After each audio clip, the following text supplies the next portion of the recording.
Fueron 4 meses que me cambiaron la trayectoria, porque en ese momento yo estaba haciendo como lo que se esperaba de mí, ¿no?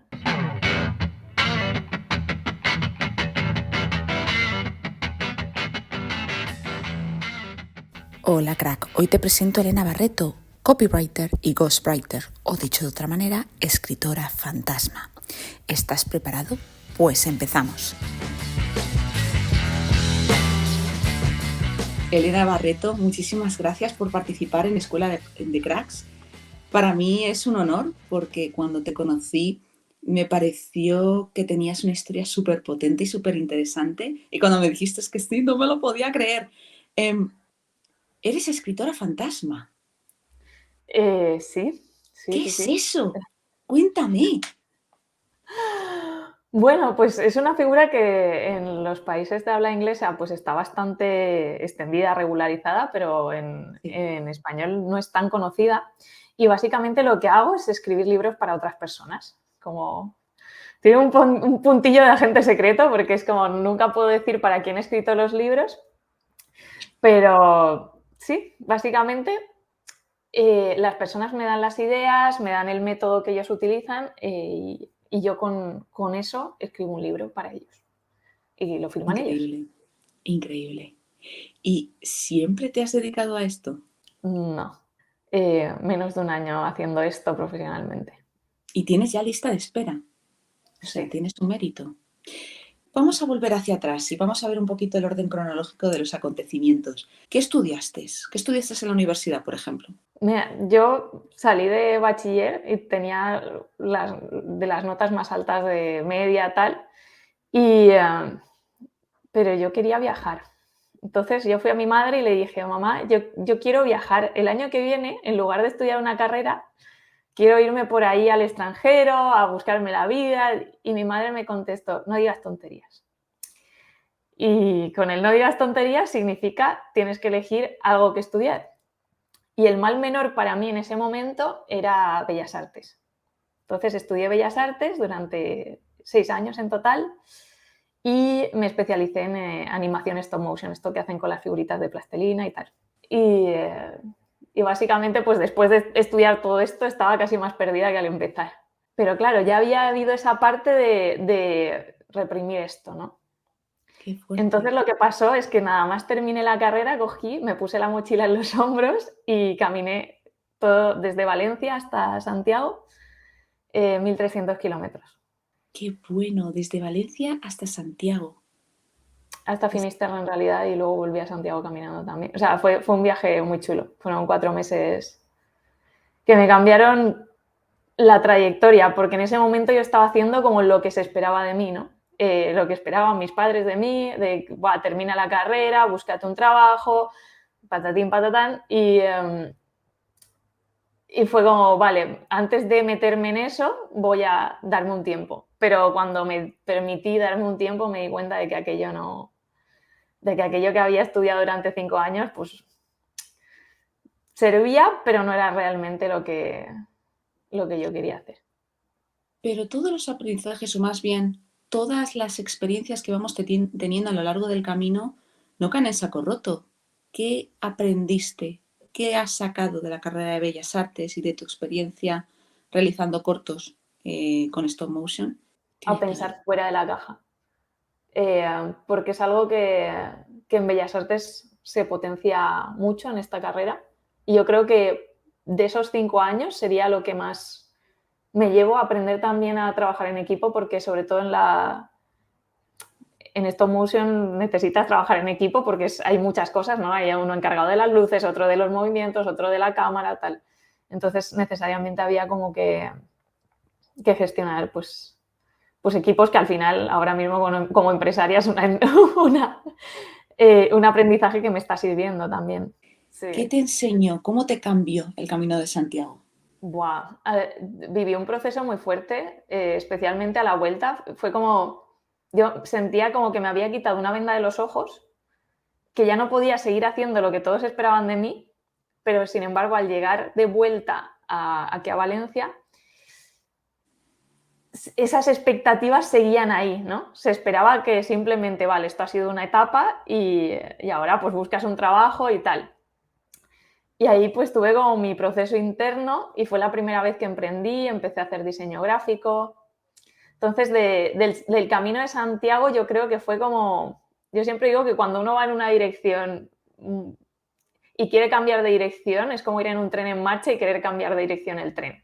Sí. Primero que hay que pararlo y después hay que modificar el trayecto, ¿no? Entonces yo creo que el camino fue lo que me ayudó a reducir la velocidad de ese tren que iba en una dirección y ya al volver decir qué dirección quería tomar. Aunque en ese momento todavía no sabía qué dirección era, ni hacia dónde iba, Sí. pero al final otro aprendizaje es que las respuestas aparecen actuando.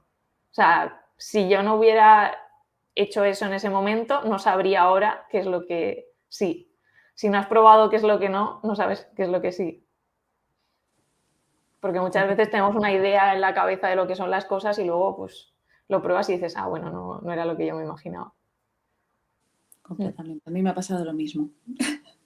Sí, Yo no sa- fue a raíz de pues meterme en prácticas, hacer voluntariados y tal, cuando me di cuenta, esto no es lo mío, esto sí, esto puede ser, pero me ayudaron sobre todo a desechar opciones, sí, que es muy sí. importante también. Saber lo que quieres como lo que no quieres. Entonces estabas de diseñadora gráfica. Sí, pues al cabo de un tiempo me di cuenta que o sea, quería estudiar yoga y eso había que financiarlo de alguna manera, así que pues me metí en un estudio de, bueno, era una imprenta prácticamente, una imprenta online. Vale. Y nos dedicábamos allí, pues revisábamos 200 diseños al día para imprimir y los mandábamos a imprenta. Y era eso, era un trabajo así un poco de mono prácticamente. Y yo estaba muy feliz allí, la verdad. O sea, estaba estudiando yoga los fines de semana y durante la semana pues hacía aquello que tampoco...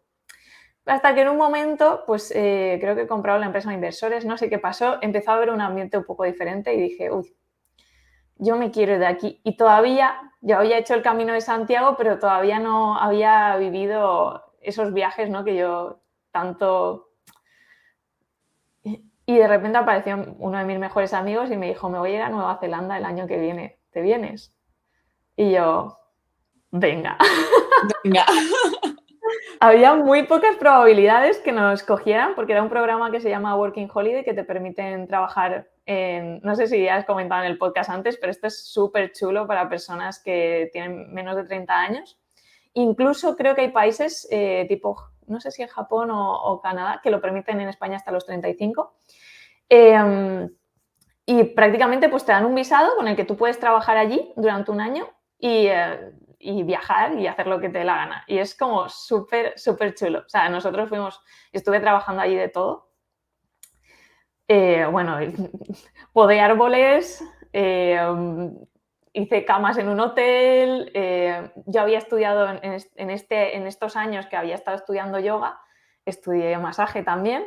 Y fue como, dejar el trabajo, irme a Nueva Zelanda y empezar, bueno, en 4 meses llegué a una de las ciudades, bueno, era un pueblecito pequeño llamado Wanaka, que estaba preciosa al lado de un lago, y abrí mi propio salita de masaje, alquilé un sitio, una amiga me prestó su camilla, vamos, o sea, fue como todo muy, muy fácil, muy rodado allí.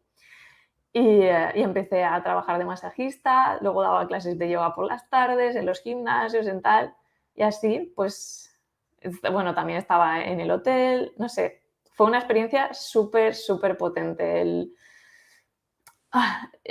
salir, bueno, también aprender inglés más profundamente, porque en ese momento hablaba más alemán que inglés prácticamente. Y, y nada, no sé, fue muy, muy, muy, muy, muy, muy guay y muy empoderador también. ¿Qué repercusiones, cómo impactó en ti el viaje a Nueva Zelanda? Porque antes estabas siguiendo un poco el patrón que te habían dicho tus padres, tu contexto social. ¿Qué pasó ahí?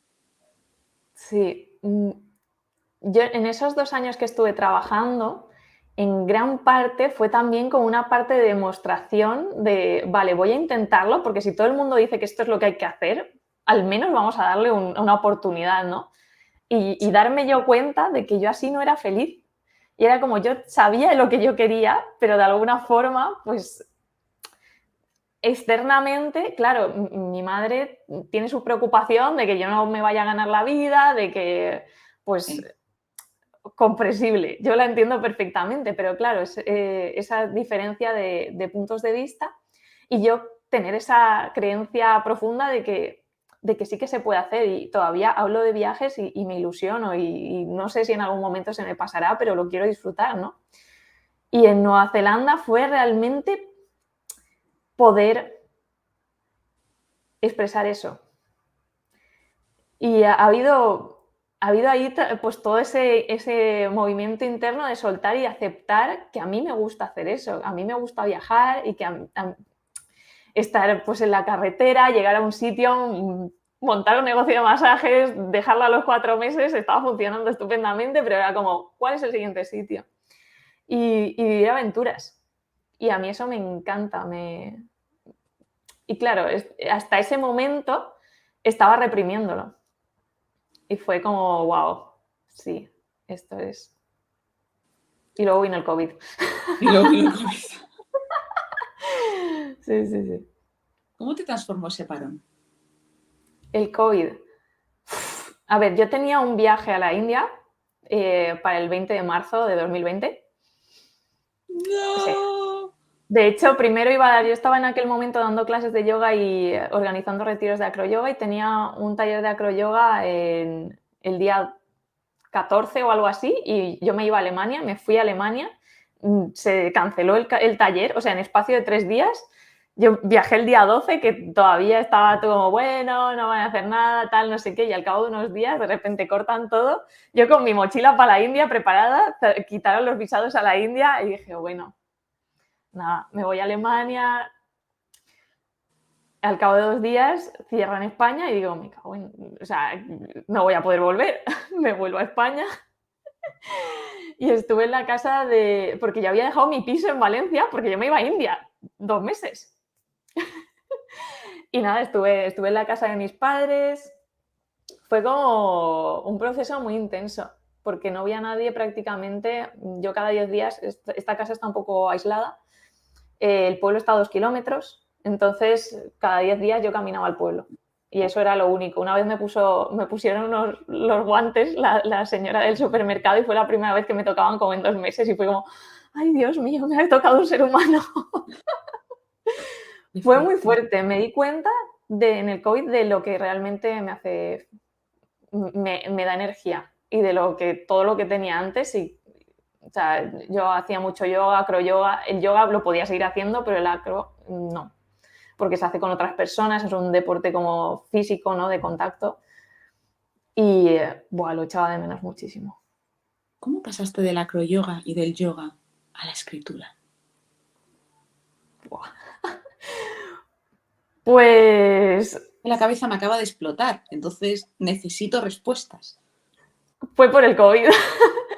En ¿Vale? ese momento yo tenía una página web súper chula, porque mi padre se dedicaba a hacer páginas web tal, y me había enseñado a hacérmela yo para que no dependiera de él tal, y yo me había hecho mi super página web. ¿Qué pasó con el COVID?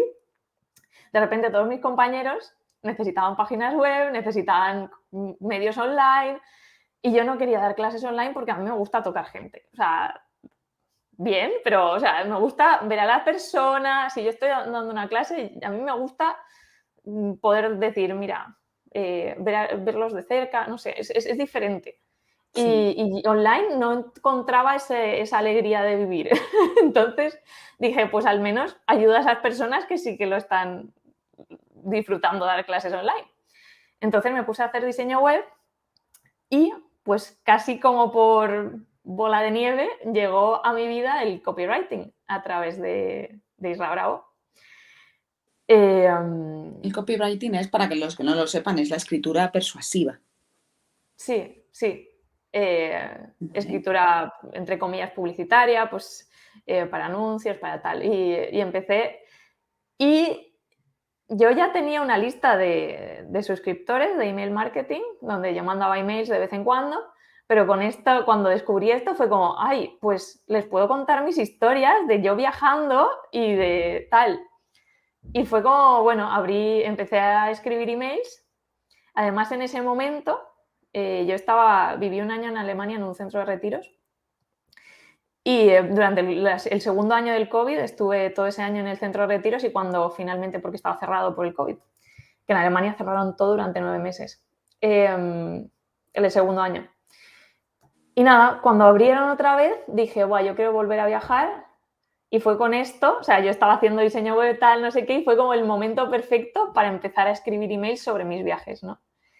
Al principio pues, escribí un par sobre Alemania, escribí algunos sobre Nueva Zelanda y luego empecé a tope con los de Colombia, estaba en Colombia en ese momento, luego me fui a México y empecé a escribir los de México y luego me volví a Alemania y también escribí sobre Alemania otra vez. Y fue como, hubo una respuesta brutal. O sea, yo estaba intentando vender diseño web y la gente me escribía pidiéndome que les hiciera email marketing y era como, ¿qué? Y Ostras. yo además estaba yendo a una coach y yo le decía, pero Nieves, es que de escribir no se puede vivir, eso no da dinero, porque mi madre me lo había repetido tantas veces, con toda su buena intención, que yo me lo creía, o sea, yo creía firmemente que yo no podía vivir de escribir. Entonces era como, no, no, no, cuando alguien me pedía que le escribiera, era como, no, no, no, no, no. Y finalmente pues fue sí, sí, sí, sí, sí, y empecé a escribir. Aún hoy es que es increíble porque hay muchas voces que nos bombardean con la idea de que no se puede vivir de la escritura o del arte o de otras muchas profesiones, ¿no? Que se consideran como de segunda categoría, no lo entiendo muy bien. Tú tienes lista de espera. Sí. ¿Cuál fue tu primer paso para callar esas voces que te decían que no lo intentases? Una crisis vital. Eh, una persona a la que respeto muchísimo me dijo hace poco que los cambios profundos en la vida se generan Ujú. o por decisión o por impacto y que muy poquitos se generan realmente por decisión. Sí, Entonces, prácticamente mi cuerpo dijo, hasta luego. O sea, en octubre de este año pasado, yo estaba en Tailandia. sí. Estuve 4 meses en Tailandia y todavía hacía diseño web y hacía campañas de email marketing también. Y lo iba compaginando. Y me puse enferma, pillé una bacteria. Yo no sabía que era una bacteria, todo el mundo decía que era un virus, me mandaban a mi casa, fui a varios médicos allí. Luego me vine aquí, cuando aterricé en España, porque ya estaba muy mal, uno de los tímpanos dijo hasta luego en el avión. Fue muy, muy doloroso. Me llevaron a urgencias. El de urgencias dijo, eso no es nada, vuélvete a tu casa. Volví a casa y 2 días más tarde tenía una infección por todo. Bueno, y así estuve 5 semanas que intentando trabajar, pero no podía. Y claro, ahí se iba acumulando todo el trabajo, se iba acumulando tal. Obviamente todo lo que hice y todo lo que escribía durante ese tiempo que estaba enferma no tenía la calidad, entre comillas, suficiente. Yo tampoco, o sea, podía proyectar la confianza porque estaba malísima. Es que Claro. cuando uno se encuentra mal, entonces como que tuve ahí una crisis. Cerré los proyectos que tenía y me tomé un tiempo. Me tomé 1 mes y medio de, porque es que a ese punto, no solamente cuando me mejoré físicamente de salud, mi salud mental se había trastocado. O sea, yo ya no tenía después de estar 5 semanas prácticamente en la cama, que tuve que viajar de vuelta a España, todo esto fue como, eh, aquí hay algo que tengo que cambiar. Y quiero decir una cosa, porque yo siempre digo el concepto de sándwich de mierda, que fue el que a mí me empujó cuando yo estaba en esa oficina haciendo diseño gráfico, escuchando podcasts de emprendimiento y tal. Eh, fue el concepto de que hagas lo que hagas, va a venir con un sándwich de mierda. Entonces, el estar yo en la oficina venía con el sándwich de mierda de levantarme a las 7 de la mañana y, no, incluso antes, y pasarme 8, 9, 10 horas trabajando para otra persona y estando ahí sentada delante de la silla. Y el que yo esté viajando y cumpliendo mi sueño viene con el sándwich de mierda de que a veces pues, me robaron la cartera en Colombia, que me puse mala en Tailandia. Y es como, yo me lo como con gusto, me lo como feliz. Yo me puse enferma y yo estaba pensando, mira, es el precio que hay que pagar por vivir esta vida tan maravillosa. Y para mí fue un cambio muy fuerte cuando finalmente decidí el quiero hacer lo que yo siento que quiero, el viajar, en ese momento trabajar únicamente digital. Fue como, todo esto viene con sus cosas que no van a ser perfectas, no van a ser preciosas, nada en la vida va a ser tan maravilloso como lo imaginamos. Pero si estás donde tienes que estar y estás alineado contigo, el sándwich de mierda te lo comes a gusto. Y yo estaba enferma y estaba pasando la crisis y tuve una crisis muy chunga pues de octubre, noviembre, diciembre, que tuve que parar y tal. Y yo sabía que de allí, por muy mal lo estaba pasando fatal, crisis de ansiedad y demás, que iba a salir de allí y iba a haber un cambio muy fuerte. Y efectivamente, yo tenía un gig en Fiverr, que es una plataforma de freelancers, como autónomos, básicamente. Pues tú puedes entrar ahí y por un precio relativamente barato, pues pedir que alguien te haga un logo o que te escriba algo o tal. Y yo tenía que escribir libros. Pero yo no puse los precios que había allí. Yo puse precios normales míos que yo cobraría a un cliente. Y claro, yo estaba ahí al lado de personas que estaban cobrando una décima parte que yo. Entonces no esperaba que nadie me contactara. Y magia universal, no sé. Mientras estaba ahí en ese pozo tan profundo, me contactó un marketer de Estados Unidos y me dijo, quiero que me escriban un libro, necesito a alguien que sepa de marketing, necesito a alguien que sepa de copy porque quiero vender, con este libro quiero vender mi curso. Y yo no tenía energías para hacer una venta allí, pero todo se alineó, nos caímos bien, me dijo, confío en ti, vamos a hacerlo. Y fue mi primer libro. Y de ahí nació la idea de, wow, todo lo que estaba aplicando en los emails lo puedo aplicar en libros, que es lo que yo quería hacer desde que soy una enana. Y así fue como empecé a escribir. Es lo que te iba a preguntar, porque un día escuché a Rosa Montaña, que es una sexóloga, que es muy top, Sí, que todos tenemos como un puzzle en nuestro interior, ¿no? ¿Cuál fue la ficha del puzzle que te hizo darte cuenta de que lo tuyo era escribir? O dicho de otra forma, ¿cuándo te diste cuenta de tu talento para la escritura? Yo lo sabía. O sea, yo de pequeña, el primer cuento que escribí, yo tenía 5 o 6 años, pero no quería verlo. Porque desde el primer momento me dijeron que eso no era posible. Entonces yo no quería verlo. Y aunque me lo dijera mi coach, aunque me lo dijera quien fuera, yo no quería verlo. Porque lo quería tanto, era un deseo tan profundo que no me atrevía a expresarlo. Y fue a través de esta crisis que me atreví a expresarlo. Porque era como, era o eso o seguimos en crisis. Tú verás. Porque yo ya lo sabía, pero no lo quería ver. Es muy fuerte. Qué guay, qué guay. Es que qué importantes son las crisis. Como dices tú, me ha encantado el concepto de sándwich de mierda, o sea, es que lo voy a usar porque toda acción tiene su consecuencia. Entonces, en el momento en que tú tomas una decisión, por supuesto que todo va a tener sus consecuencias. Ser autónomo va a requerir que vas a tener que estar trabajando día a día para poder llegar a final de mes, para poder pagar sus facturas. Ese es el sándwich de mierda que te vas a tener que comer, pero si te compensa y todo lo que estás haciendo está alineado contigo, es que te lo comes con gusto. Sí. Y es que tú eres una persona que no le tiene miedo al cambio. Al revés, es que me parece que eres súper valiente.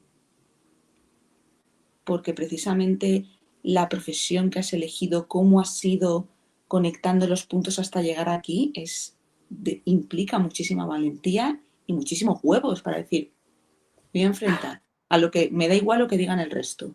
Desde pequeña estuviste escribiendo. Llegó un punto en que te diste cuenta de todo lo que te estaba diciendo el resto, tu entorno, que eras buena, que eras buena. ¿Fue cuando esta persona, este marketer, te escribió para que le escribieras el libro cuando te diste cuenta de esto es lo mío? ¿O fue cuando empezaste con el email marketing? Sí, cuando me escribió el marketer fue la primera ficha de dominó y eso yo lo considero el universo haciendo toc toc, es aquí. Y el siguiente, porque yo creo que el universo hace toc toc, pero tenemos que decirle sí cuando lo hace. Completamente. Un mes más tarde de aquello, hubo un evento presencial de una escuela donde estudié marca personal y la fundadora de la escuela dijo, bueno, este evento es para vosotras, si tenéis un deseo profundo que queréis compartir, pues podéis subir aquí.